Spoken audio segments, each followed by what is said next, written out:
Hi കൂട്ടുകാരെ, പുതിയൊരു വീഡിയോയിലേക്ക് എല്ലാവർക്കും സ്വാഗതം. അങ്ങനെ ദേവയാനി താൻ ആഗ്രഹിച്ച സ്റ്റാറ്റസും അന്തസ്സും എല്ലാം കൊണ്ടും ചേർന്ന ആ മരുമകൾ, തൻ്റെ മൂത്ത മരുമകൾ തൻ്റെ വീട്ടിലോട്ട് വരുന്ന ആ സന്തോഷം കൊണ്ട് ഗിഫ്റ്റൊക്കെ ഒരുക്കിയിരിക്കുന്നു കേട്ടോ. അങ്ങനെ പിന്നീട് ഗിഫ്റ്റ് അത് പണിയിപ്പിച്ചത് അത് നയനയാണെന്ന് അറിയുമ്പോൾ ദേവയാനിയുടെ എല്ലാം മൂടും പോയി. അങ്ങനെ എല്ലാവരും ചർച്ച ചെയ്യാവുകയാണ്. അപ്പോൾ ഈ സമയം ജാനകിയുടെ അഹങ്കാരത്തിന് ഒട്ടും കുറവില്ല. ദേവയാനിയൊക്കെ താണ്ഡവം തുടങ്ങിയിരിക്കുന്നു കേട്ടോ.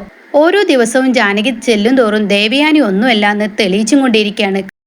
പണമെല്ലാം ഒന്നിനും വലുത് എന്നൊക്കെ പറഞ്ഞിരുന്ന ആ ജാനകി ഇന്ന് മാറിയിരിക്കുന്നു. പണക്കാരിയായ ഒരു മരുമകൾ വരുമ്പോൾ സ്വഭാവത്തിൽ ആകെ വ്യത്യാസം വരികയാണ് കേട്ടോ. അങ്ങനെ ജാനകി ഓരോ ദിവസവും കൂടുന്തോറും ദേവയാനിയെ പോലും അത്ഭുതപ്പെടുത്തിക്കൊണ്ടാണ് ജാനകിയുടെ മാറ്റം വരുന്നത് കേട്ടോ.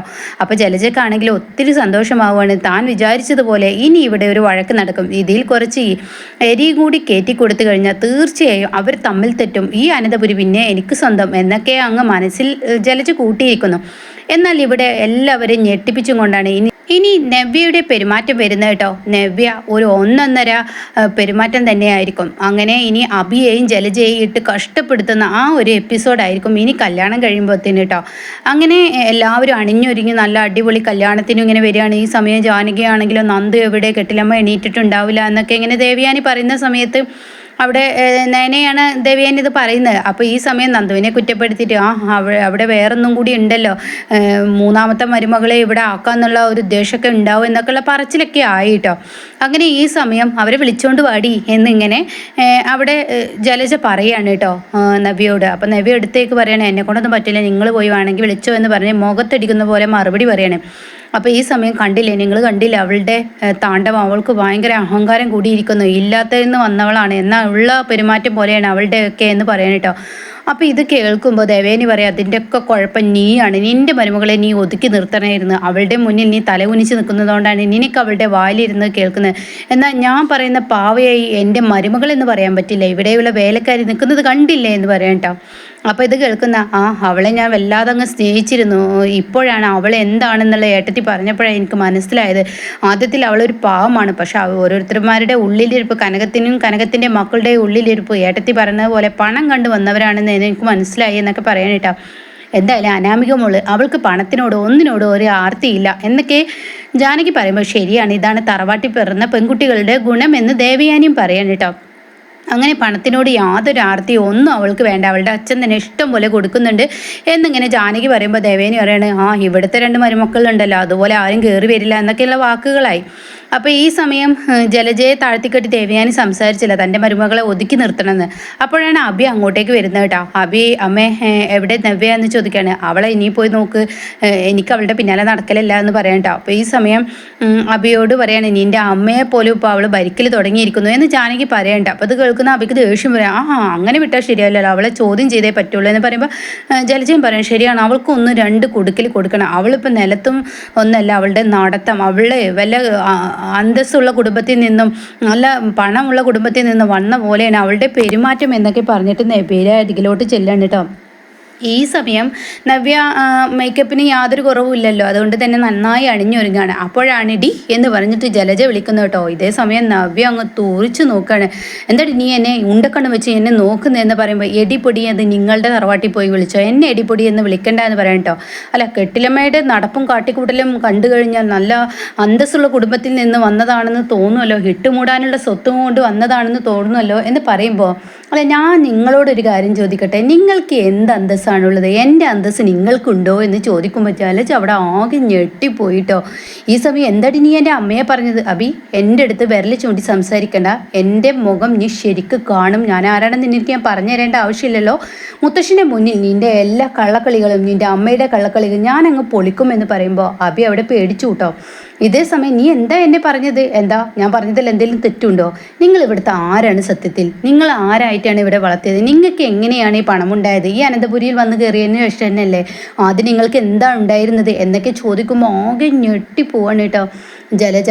അതെ, മര്യാദക്ക് നിൽക്കുകയാണെങ്കിൽ അങ്ങോട്ടും മര്യാദ കിട്ടും, അതല്ലെങ്കിൽ ഇങ്ങോട്ട് എങ്ങനെയാണോ അങ്ങോട്ടും അങ്ങനെ തന്നെ ആയിരിക്കും എന്ന് പറയുമ്പോൾ ജലജ ഒന്നും മിണ്ടാനാവാതെ അവിടെ നിന്ന് പോവാണ് കേട്ടോ. ഇതേ സമയം അവിടെ അബിയെ പെട്ടെന്ന് വിളിക്കുകയാണ് ജലജ. അപ്പോൾ അബി പറയണത് അങ്ങനെ വിട്ടാൽ ശരിയല്ലോ അമ്മേ, 4 കൊടുക്കണം എന്നൊക്കെ പറയുമ്പോൾ വേണ്ടടാ വിട്ടേക്ക്, കാരണം ഇപ്പോഴൊരു വിവാഹമാണ്, എന്ത് പ്രശ്നം വന്നാലും അവളൊരു ഗർഭിണി ആയതുകൊണ്ട് തന്നെ ഇവിടുത്തെ മുത്തശ്ശിയും നമ്മളെ ഇറക്കി വിടുള്ളൂ, പ്രശ്നം നമ്മുടെ തലയിലാവും, അതുകൊണ്ട് നമ്മളൊന്ന് അടങ്ങി കൊടുക്കുകയാണ് നല്ലത് എന്ന് പറഞ്ഞിട്ട് അവർ പോവുകയാണ് കേട്ടോ. എന്നാൽ ഈ സമയം നയന ഇങ്ങനെ ഡ്രസ്സൊക്കെ മാറിക്കൊണ്ടിരിക്കുകയാണ്. അപ്പോൾ ആദർശിന് യാതൊരുവിധ സമാധാനമില്ല. തൻ്റെ അനിയൻ്റെ കാര്യം ആലോചിച്ചിട്ട് അനിയന് ഇഷ്ടപ്പെട്ട ഒരു കല്യാണം കഴിക്കാൻ സമ്മതിക്കാത്ത തൻ്റെ ഇളയമ്മയുടെ മുഖഭാവം കേട്ടോ. കാരണം ഈ പറയുന്ന ഇളയമ്മ പോലും സ്നേഹിച്ച കല്യാണം കഴിച്ചെന്ന സത്യങ്ങളൊക്കെ പറഞ്ഞു കൊടുത്തിട്ടും ഇളയമ്മക്ക് ആ മകൻ്റെ കാര്യം വരുമ്പോൾ ഇളയമ്മ എൻ്റെ അമ്മയെ പോലെ തന്നെ ആയിപ്പോയല്ലോ എന്നൊക്കെ ഒരു കുറ്റബോധം അങ്ങനെ തോന്നുകയാണ് കേട്ടോ. പണത്തിൻ്റെ പിറകിൽ പോകുന്ന ആ കുറ്റബോധമൊക്കെ ഇങ്ങനെ ആദർശിന് തോന്നുകയാണ്. അപ്പോൾ ഈ സമയം ഇങ്ങനെ നയനോട് വന്നിട്ട് പറയാണ്, എനിക്കിപ്പോഴും പറയാനുള്ളത് നമുക്ക് ഈ കല്യാണം എങ്ങനെയെങ്കിലും നന്ദുവിൻ്റെയും അനാമികയുടെയും നടത്താൻ നോക്കുകയാണ് നല്ലത് എന്നൊക്കെ ഇങ്ങനെ ആദർശ് പറയുന്ന സമയത്ത് നയന പറയണേ, ദേ ആദർശേട്ടൻ ഇന്നലെ ഇളയമ്മ ആദർശേട്ടൻ്റെ മുന്നിൽ വെച്ചിട്ടില്ല ഇങ്ങനെയുള്ള വാക്കുകളൊക്കെ പറഞ്ഞത്. അത് ശരിയാണ്, ഇളയമ്മ പറഞ്ഞത് ചെയ്യും, അതുകൊണ്ട് ഇക്കാര്യം വിട്ടേക്ക്, അവരുടെ വിവാഹം നടന്നോട്ടെ, എൻ്റെ നന്ദുവിന് യാതൊരു വിഷമവുമില്ല, അവളുടെ വിഷമം ഉള്ളിലൊതുക്കിക്കോളൂ, അനി വിവാഹം കഴിഞ്ഞാൽ അവൻ്റെ വിഷമം മാറും, ഒരാഴ്ചയൊക്കെ നന്ദുവിനെ ഓർമ്മ ഉണ്ടാവും, പിന്നെ അവരുമായി അങ്ങ് പൊരുത്തപ്പെട്ട് ജീവിച്ചോളും. അതുകൊണ്ട് തന്നെ ഇനി ഇക്കാര്യം പറഞ്ഞ് മുന്നോട്ട് ചെല്ലണ്ട, അതിൻ്റെ എല്ലാം പഴി കേൾക്കുന്നത് ഞാനും എൻ്റെ അമ്മയും എൻ്റെ അനിയത്തിയും ഏട്ടത്തിയും ഒക്കെ ആയ ഞങ്ങളുടെ കുടുംബമാണ്. അതുകൊണ്ട് വയ്യ ആദർശേട്ട, ആരെയും ദ്രോഹിക്കണമെന്ന് ഞങ്ങൾ മനസ്സുകൊണ്ട് തീരുമാനിച്ചിട്ടില്ല. പക്ഷേ എപ്പോൾ എൻ്റെ അമ്മ പണ്ടെങ്ങോ ചെയ്ത തെറ്റ്, ഞങ്ങൾ ഈ വീട്ടിലോട്ട് മരുമകളായി വന്ന ആ തെറ്റിൻ്റെ ഭവിഷ്യത്താണ് ഇന്ന് ഞങ്ങൾ അനുഭവിച്ചു കൊണ്ടിരിക്കുന്നത് എന്നിങ്ങനെ നയന പറയണം കേട്ടോ. അപ്പോൾ ഈ സമയം നന്ദുവിൻ്റെ അവസ്ഥ എന്താണെന്നിങ്ങനെ ആദർശ് ചോദിക്കുകയാണ്. അപ്പോൾ അവൾക്ക് സങ്കടമുണ്ട് ഈ സമയത്ത് ആദർശേട്ടനോട് എല്ലാം പറഞ്ഞതിൽ. കല്യാണം കഴിഞ്ഞിട്ട് അറിയായിരുന്നെങ്കിൽ ആദർശേട്ടൻ ഈ പഴി കേൾക്കണ്ടായിരുന്നു എന്ന ഒരു സങ്കടം അവൾക്കുണ്ട് എന്ന് പറയുമ്പോൾ, അതെ എനിക്ക് അനി എങ്ങനെയാണോ അതുപോലെ തന്നെ എനിക്ക് നന്ദു, എന്നാൽ അവൾക്കൊരു സങ്കടവും ഇനി വരാൻ പാടില്ല, അവൾക്ക് സങ്കടം ഉണ്ടാകുന്ന ഒരു കാര്യവും ഉണ്ടാവാൻ പാടില്ല. അവളോട് പറയണം, എന്ത് ആവശ്യമുണ്ടെങ്കിലും ഒരു ഏട്ടൻ്റെ സ്ഥാനത്ത് ഈ ആദർശ് ചെയ്തു തരുമെന്ന് പറയണമെന്ന് പറയട്ടോ. അപ്പോൾ ഓരോ ദിവസവും നയന ഞെട്ടിപ്പോവാണ്. തൻ്റെ ഭർത്താവിൻ്റെ ആ ഒരു മാറ്റം അത് വല്ലാതെ അങ്ങ് നയനയെ വല്ലാതെ മനസ്സിന് ഒരു സന്തോഷം ഉണ്ടാക്കാൻ കേട്ടോ. ഇതേ സമയം താൻ ഒരുങ്ങിയില്ലടോ, നന്ദുവിൻ്റെ അടുത്ത് പോയോക്ക് എന്ന് പറയണം. ഞാൻ അനിയുടെ അടുത്ത് പോട്ടെ എന്ന് പറഞ്ഞാൽ ആദർശം അങ്ങ് പോവാണ്. ഇതേ സമയം നന്ദുവിൻ്റെ അടുത്ത് പോകുമ്പോൾ നന്ദു ആണെങ്കിൽ തനിക്ക് കൈവിട്ട് പോകുന്ന അനിയെക്കുറിച്ച് ചിന്തിക്കുകയാണ് കേട്ടോ. എന്തായാലും വേണ്ടില്ല, കൈവിട്ട് പോയാലും വേണ്ടില്ല, എൻ്റെ ചേച്ചിമാർക്ക് യാതൊരു കുഴപ്പം ഉണ്ടാവരുത്, അമ്മയും അച്ഛനും സുഖമായി ജീവിക്കട്ടെ എന്നൊക്കെ നന്ദു ഇങ്ങനെ മനസ്സുകൊണ്ട് ഇങ്ങനെ തോന്നുകയാണ്. എനിക്ക് എന്തിനാണ് ഈശ്വരൻ ഇങ്ങനെ ഒരു ഇഷ്ടം തോന്നിയത് എന്നൊക്കെ അതിനെ മനസ്സുകൊണ്ട് തീരുമാനിക്കുമ്പോഴാണ് അവിടോട്ട് നയന കയറി വരുന്നത്. അങ്ങനെ നയന പറയാണ്, മോളെ എന്തായാലും എല്ലാം മറക്കണം, എല്ലാം മറന്ന് നീ സന്തോഷത്തോടു കൂടി നീ സന്തോഷവതിയാണെന്ന് തോന്നുന്ന വിധത്തിൽ അനിയുടെ മുന്നിൽ നീ ഇരിക്കണം, അപ്പോൾ അനിക്കും സന്തോഷമാവും, എന്തായാലും നല്ലൊരു ഇതിൽ തന്നെ വിവാഹം നടക്കണമെന്ന് പറയാം കേട്ടോ. അപ്പോൾ ഈ സമയം നന്ദു പറയാണ്, ശരിയാണ് ചേച്ചി, ഇന്നലെ ഞാൻ അനിയുടെ അമ്മയുടെ പെരുമാറ്റമൊക്കെ കണ്ടതാണ്, അതുകൊണ്ട് ഇപ്പോൾ ഏറ്റവും വലിയ ആഗ്രഹം അനിയുടെ വിവാഹം അനാമികയുമായി നടക്കേണ്ടത് ആവശ്യമാണെന്ന് എനിക്കും തോന്നുന്നു എന്ന് പറയട്ടെ. അപ്പോൾ ഇതൊക്കെ കേട്ട് ജാനകി അങ്ങ് വരികയാണ് കേട്ടോ. അപ്പോൾ എന്താ 2 കെട്ടിലമ്മമാരും കൂടി കുതന്ത്രങ്ങൾ എന്തെങ്കിലും മേഞ്ഞുണ്ടാക്കുകയാണോ? എന്നാൽ അത് വേണ്ട, അത് നിങ്ങളുടെ മനസ്സിൽ വെച്ചേക്ക്. ഈ ജാനകി ജീവിച്ചിരിക്കുന്നിടത്തോളം ഒരിക്കലും നിങ്ങൾ വിചാരിക്കുന്ന 3ാമത്തെ മരുമകളായി നിൻ്റെ അനിയത്തെ കൊണ്ടുവരാൻ നീ വിചാരിക്കുന്നുണ്ടെങ്കിൽ അത് നടക്കില്ല നയനെ. നീ ഒരു പാവമാണെന്നാണ് ഞാൻ കരുതിയത്, പക്ഷേ ഇപ്പോഴല്ലേ നിൻ്റെ യഥാർത്ഥ മുഖംമൂടി കാണുന്നത്. എൻ്റെ മകൻ്റെ കല്യാണമായിട്ട് പോലും നീ എൻ്റെ മകനെ കുടിപ്പിച്ചും കൊണ്ട് ഇങ്ങോട്ടേക്ക് കൊണ്ടുവന്നില്ലേ, എന്നാലും നിൻ്റെ ആ മനക്കെട്ടിയുണ്ടല്ലോ, അത് പറയാതിരിക്കാൻ വയ്യ. ഏട്ടത്തി പല തവണയും ചൂണ്ടിക്കാണിച്ചതാണ് കനകത്തിൻ്റെയാണ് മക്കൾ, നുണ പറഞ്ഞ് ഇങ്ങോട്ടേക്ക് കയറണം, നയനയും അതാണെന്ന് ഏട്ടത്തി പല തവണ പറഞ്ഞിട്ടും ഞാനത് വിശ്വസിച്ചില്ലല്ലോ എന്നിങ്ങനെ പറയണം കേട്ടോ. അങ്ങനെ ഈ സമയം നിനക്ക് ഭയങ്കരമായിട്ട് സങ്കടമാവാണ്, നന്ദുവിനും സങ്കടമാവാണ്. അപ്പോൾ നയനോട് പറയാണ്, ചേച്ചി ഇപ്പോൾ മറ്റൊരു കാരണം കൂടി ആയില്ലേ ചേച്ചിക്ക് ഞാൻ കാരണം, അല്ലെങ്കിൽ ചേച്ചിക്ക് ഇവിടെ സ്വസ്ഥതയില്ല. നവ്യ ചേച്ചി എല്ലാം പ്രതികരിക്കാൻ കഴിവുണ്ട്, എന്നാൽ നയന ചേച്ചിക്ക് അതില്ലാതെ പോയി. ഉണ്ടായിരുന്ന ചേച്ചിയായിരുന്നു, ഇപ്പോഴെന്തിനാണ് ഇവർക്കൊക്കെ മുന്നിൽ ഇങ്ങനെ പാവമായി നിൽക്കുന്നത്? മോളെ, എനിക്ക് ആകെ ഒരു ആശ്വാസം കിട്ടിയിരുന്നത് ഈ ഇളയമയിൽ നിന്നായിരുന്നു, പക്ഷേ ഇനി അതുണ്ടാവില്ല. അതുകൊണ്ട് തന്നെ ഇനിയുള്ള ജീവിതം എൻ്റെ കഷ്ടമായിരിക്കും.